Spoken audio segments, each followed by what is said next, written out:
Hi everybody, I'm Jaime K and welcome to Save the Kales. We are here in the Grow Indie Garden in Kutztown, Pennsylvania. Join me in the kitchen as we make a stir-fry shepherd's pie with wasabi mashed potatoes and a rice bowl with stone fruit, cinnamon, and ginger.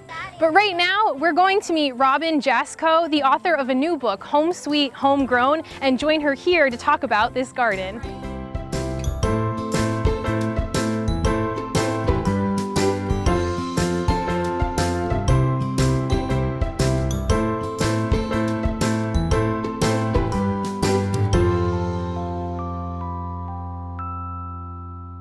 Hey Robin. Hey Jaime K. Hi. So we're here in your beautiful garden. I would love for you to tell me more about the Grow Indie Test Garden. Sure. So this is the Grow Indie Test Garden. It's located at Kutztown University at the Heritage Center. It's beautiful. Thank you. It's a beautiful day here. This is where I have a website called growindie.com, and that's where we test out all of the different varieties for the website. So every year independent seed companies send me seeds to try out, and this is where we test everything out. We have everything from tomatoes to potatoes to cucumbers to garlic to beans. I mean, it goes on and on. We have more than 300 different types of varieties that are being grown here. Wow. Mostly heirloom. Everything is organic. We only do organic methods. And the entire project is kind of a big project. We're located on a 1/4 acre. So are the people that are here helping out today, is anybody paying for this food? Nobody is paying for this food, which is my favorite thing about it. That's because great. I don't think organic food should be expensive. I don't think it should be hard to grow food. My entire book, the entire mission of it is to encourage people to grow food wherever they live. So we're gonna go through the garden and talk about some of the tips that you talk about in your book and how you've implemented them here, right? Great. So, all right, let's go. Let's go get some vegetables. Okay. I've never seen that many different kinds of tomatoes in my life in one place. This is amazing. And this all came out of this garden, by the way. Yeah, it's kind of crazy. Here at the Grow Indie Test Garden, we grew all of these tomatoes from seed this year. So there's more than 300 tomato You plants. can learn how to do that by turning to page 53 in the book. Exactly. So we cover everything in the book, from how to start your own seeds to how far to place them apart, and then specific varieties that we recommend, and also inner planting guides, companion planting, a whole section on growing tomatoes. And then what happens when you have the tomatoes too, that's the best part. It isn't just how to grow them, it's also what to do with Exactly, them. because when you have a lot of food, nothing should go to waste. It's such good food. It's the Yeah, best yeah. food you're going to get because you grew it yourself, and Yeah. it's all organic. Well, these are, and how many different kinds do you have here? Like, I mean, look at About these. 70 These are amazing. 75 different types. 75. Of- Out of one garden I in know. Kutztown, Pennsylvania. That's Go what's- figure. I know, and that's what's so great about heirlooms is they're all so different. The varieties, the colors, the textures. We have this one here that actually looks like a peach, and it even has Wow. fuzz on it. So this So is the first neat. year we're testing this one out. Yeah, they're just fantastic. Wow. All right, well, let's go check out another spot. Okay,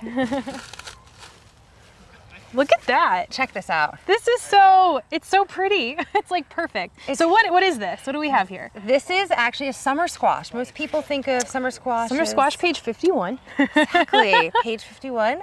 Most people think summer squash is like zucchini or yellow or green, but we grow a bunch of different heirloom varieties here, and this one's called Benning's Tint.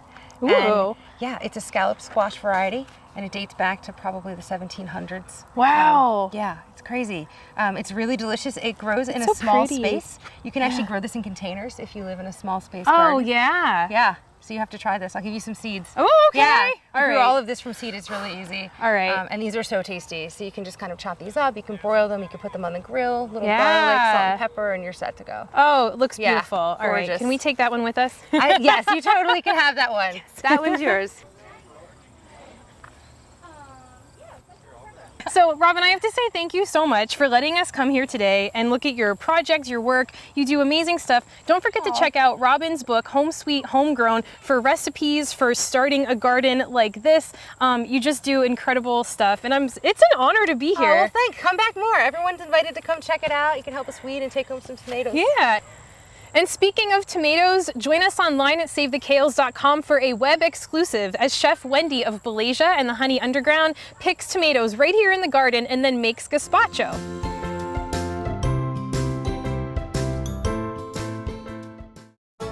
Would you like to advertise with us on Save the Kales? Reach a television audience of more than 105,000 households and a huge online following. Maximize your ad potential for a much lower rate than you think.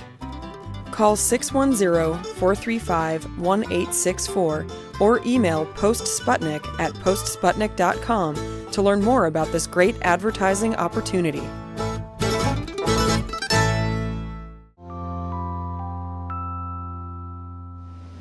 All right, we're gonna get started on our first dish, which is going to be an Asian-inspired shepherd's pie. Now, typically when you think of shepherd's pie, you think a lot of meat and potatoes, emphasis on the meat. So we're going to make a vegetable-based shepherd's pie today with some garlic and ginger and soy sauce. It's gonna be really delicious, and then a little bit of a spicy mashed potato topping. So to get started, let's make our potatoes from scratch. So I'm just using some organic russet potatoes.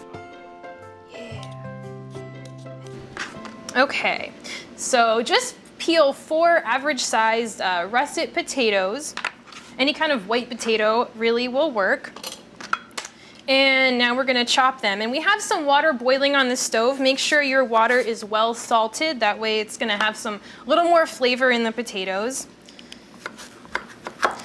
All right, once you have all 4 potatoes chopped and ready to go, go and add them to your boiling water.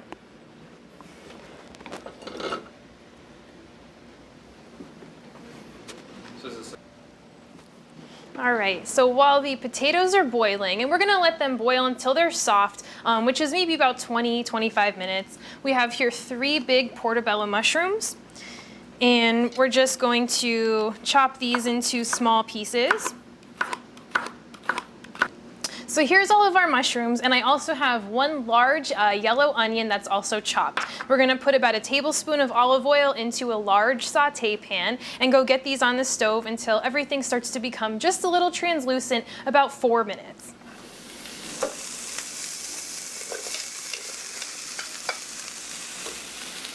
Okay, so our mushrooms and onions are cooking on the stove, and while that's happening, we're gonna get a block of tempeh. And remember, tempeh is a product made from soybeans. It's a little bit more of a whole food than something like a tofu would be. And just use your hands, your nice clean washed hands, and crumble it up into little crumbly pieces. And we're gonna add this to the mixture that's already on the stove. And what we wanna try and do is get it browned a little bit. All right, so that should do it. And once we get this over to the pan, we can use a wooden spoon and break this up a little bit more. So let's get that added in. So we have the tempeh and the mushrooms and the onions in here. And if you notice that the bottom of your pan starts to dry out a little bit, you could take some of your soy sauce or soy substitute and just squirt a little bit in there, not very much at all, just a little bit. And that way it'll start to grab some of the flavors from that. And we're gonna let this cook until the tempeh starts to actually brown up a little bit, and then we'll add the rest of the veggies. All right, so the next thing we're gonna do is chop the rest of our veggies, and we're gonna use some cabbage, some green cabbage, and some broccoli. And I'm just using these vegetables because I was trying to think about when you order something like Chinese food, what kind of vegetables are usually in Chinese food. You have broccoli, you sometimes have eggplant or carrots, so any of those things would really work well in here. Think about, you know, the insides of like spring rolls or things like that, and that's how you can, you know, choose what vegetables you want to use.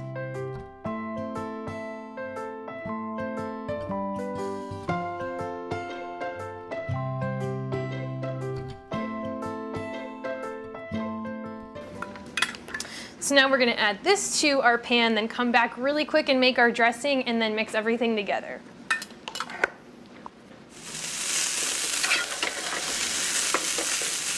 All right, all our veggies are cooking, and we're gonna make this dressing really quick and then get that into the pan as well. So this is gonna be really simple. I'm gonna start with 2 tablespoons of a soy sauce. This is that Bragg's liquid amino that's a little bit healthier for you. You can use a soy sauce or a tamari sauce here. So 2 tablespoons of that. 2 tablespoons of olive oil.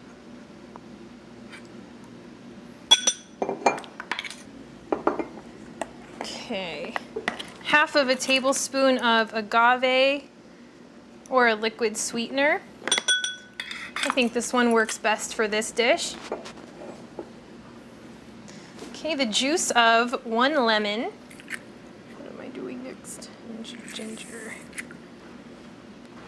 Alrighty. Now we're gonna get some of that fresh ginger in there. So take your ginger, we're gonna cut off about 1 inch or 2, right, like a piece about that size. Okay.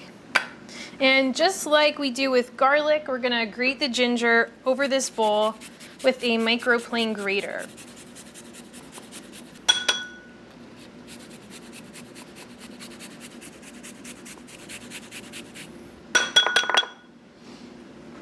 Okay. And now we're gonna do the same thing with about 4 or 5 cloves of garlic and then mix everything together. So just move that aside.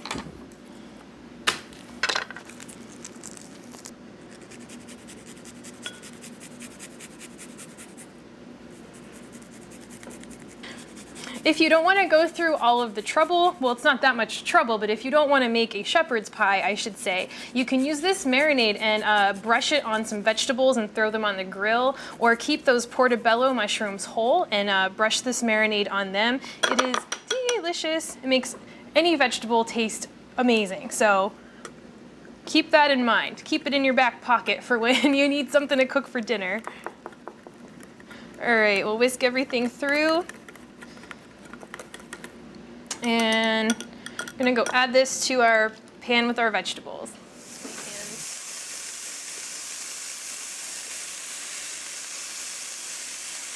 So while we have everything over on the stove cooking for about 10 minutes or so, just to get those veggies a little bit crisp tender, we're gonna make our mashed potatoes. Now, if you have a fancy mixer, you can make the mashed potatoes in there, but you don't need fancy equipment to cook well. So this is just a regular old potato masher.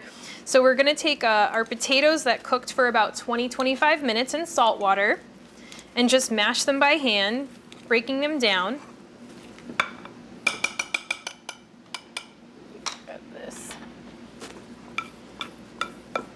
Okay, so to help everything move along a little bit, we have 2 tablespoons of water. I'm just gonna put a tiny amount of this vegetable broth base. And a lot of times you'll see those little bouillon cubes. So this is kind of a paste and it's a lot more flavorful. And you won't even use those other things when you start using this stuff. It's so good. So. All right, we're gonna mix that with just a little bit of water and add that in. And this is just to avoid using like a ton of oil and a lot of times where you would normally put butter and stuff in there. All right, mix that through. And then we're gonna add our wasabi paste to the water. That way it'll get mixed into our potatoes a little bit better. So wasabi is this green stuff. If you've ever gone and had sushi and you've taken a big forkful of that green stuff on the side and started shooting fire out your nose because it's so spicy, okay, that's what this is. It's kind of like a horseradish almost. So we're gonna start with about a teaspoon in the water. If you don't like spicy stuff, you may want to use even less than that, but it kind of looks like toothpaste. So we're gonna mix that into our water, and that way it'll blend into the mashed potatoes a little bit better. So just whisk that in. And if you breathe this in now, you are sure to clear your sinuses, I assure you. All right. And just mix everything together really well. Okay, and once that's all mixed up, we're just gonna set it aside till everything on the stove is ready, and then we're going to make our pie. All right, so our veggies are ready to go. We're gonna pour them into a casserole dish. Make a nice even layer on the bottom. And then we'll top that with our mashed potatoes. And at this point, you want to get your oven on the broil setting. So we're going to pop this in the oven. Since everything's already cooked, we just want to get the mashed potatoes a little bit brown on top.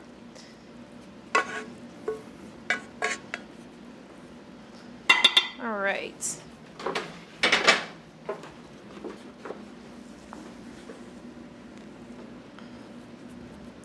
And just try and pack the mashed potatoes on top in an even layer.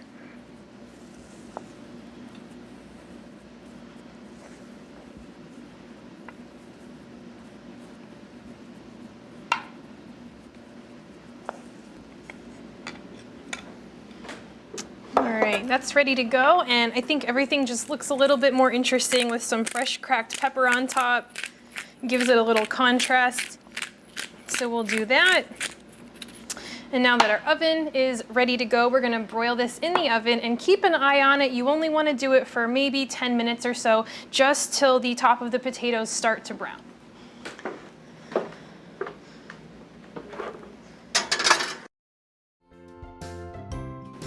Well, here we go. We are all finished with our stir-fry shepherd's pie with wasabi mashed potatoes. This smells so good, and I think your whole family is gonna love it.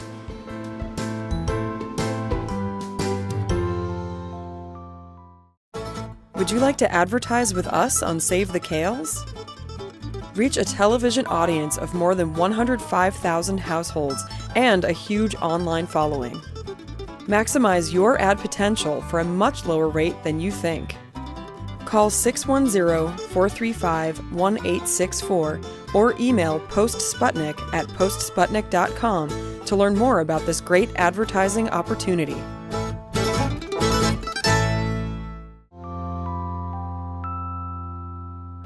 Welcome back to Save the Kales. We're gonna make our second dish, and this one's kind of interesting because it can be used as a dessert or even as a breakfast food.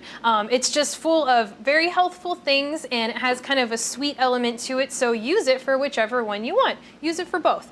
We're gonna start with some cooked brown rice, and this is about 1.5 cups or 2 cups of cooked brown rice. Now you can also use another whole grain if you want, like a neutral flavored whole grain. Wheat berries are really nice in here. They have kind of a bite to them. You can use like a white plain quinoa if you want to, but we're using brown rice today. And now we're gonna chop some fruits to go in here. So I have some peaches and I have some purple plums. And we're just gonna cut these into little small dices.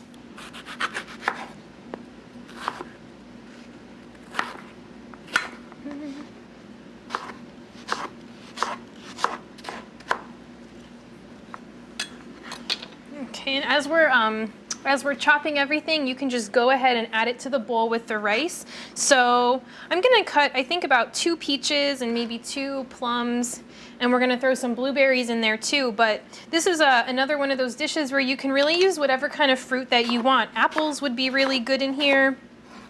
Okay, so we have our peaches and our plums chopped up, and mix everything through with the rice. And this is kind of, I mean, you don't even need to use rice in here if you don't want to. You could just do it like a fruit salad, but that just gives it a little more bulk. And as I said, like for breakfast or something, it could be a really good meal. And I'm gonna throw some blueberries in here too, just because I have them. So that's maybe like 1/2 cup of blueberries. But again, use any kind of fruit that you have. And that already looks really pretty.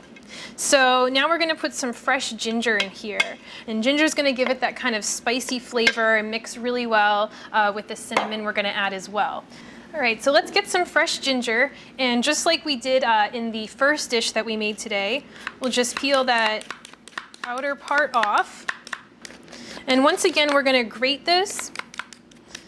You can use about 1 inch or 2 of fresh ginger and then just grate it into the bowl over the fruit. If you've never had ginger and peach together, it's probably going to be one of your new favorite combinations. Now get another lemon, roll it around a little bit. We're going to cut that in half and add the juice of 1/2 of a lemon. Lemon juice is great because it really brightens everything up, and it's actually going to make the rest of the fruit in here taste even more like itself, which sounds kind of strange, but in kind of the same way that salt boosts up the flavor of food, that's what stuff like lemon juice can do. All right, now we're gonna add a little bit of sweetener so it's not too sour. So 1 tablespoon of agave in here.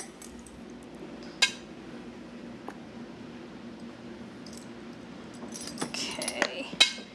Now we're gonna add a little bit of cinnamon and a little bit of vanilla. So 1 teaspoon of each of those.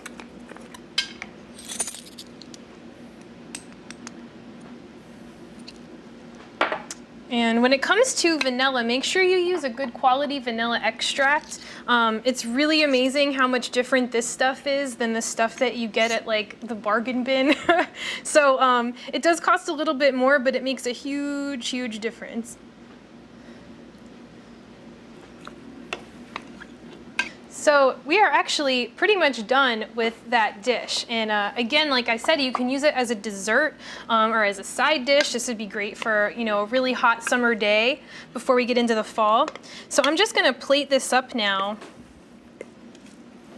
And just for a garnish, for a little bit of contrasting color, I'm gonna use some pistachios. Now pistachios are kind of expensive, so if you can find them in a bulk bin, you just need a small amount, maybe about a handful worth, to use as a garnish for this, so it won't be very expensive. So for this pistachio topping, we're going to take them out of the shells and try and peel off some of that brown papery part too. So you wanna see that pretty green color.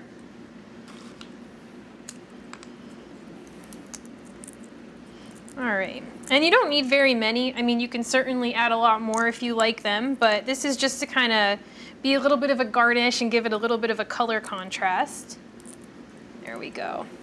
Okay, now we're gonna crush these, and you can do this with any kind of like a peanut if you're making a, you know, like a pad thai, you wanna put crushed peanuts on it, or almonds, or anything really that you would wanna use crushed nuts for. So get some saran wrap. We're gonna put that down on the cutting board. Put the shelled pistachios on top and just fold this over. All right, and then get a hammer.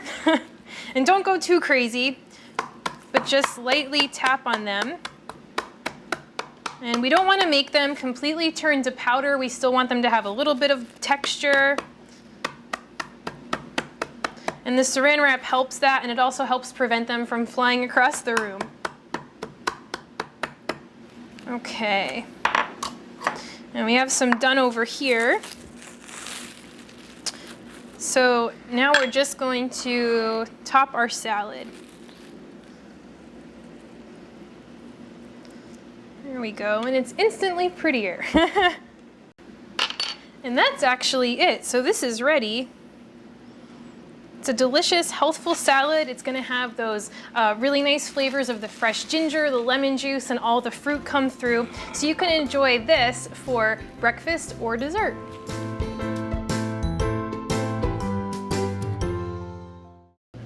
Hey everybody, I'm Jaime K on the set of the Save the Kales cooking show, and I'm going to tell you about our newest cookbook giveaway. This is Blissful Bites by Chef Christy Morgan. It's full of delicious and healthful recipes. You're going to get a chance to win a copy of this book by going to the Save the Kales Facebook page and leaving a comment saying what your favorite green vegetable is. So go to SaveTheKales.com, check out the Facebook page, leave a comment for your chance to win this fabulous book. Hi everybody, welcome back to Save the Kales. I am so excited for you to meet my guest today. This is Michelle from The Joyful Elephant, which is a plant-based nutritional support. And Michelle, you are a food coach for Joyful Elephant. You founded Joyful Elephant. So why don't you tell us what a food coach is? Well, Jamie, a food coach provides three key things: education, hands-on work, and support. The education piece, I help to provide meal planning for people so that they can have fulfill the dietary requirements of their health and wellness goals.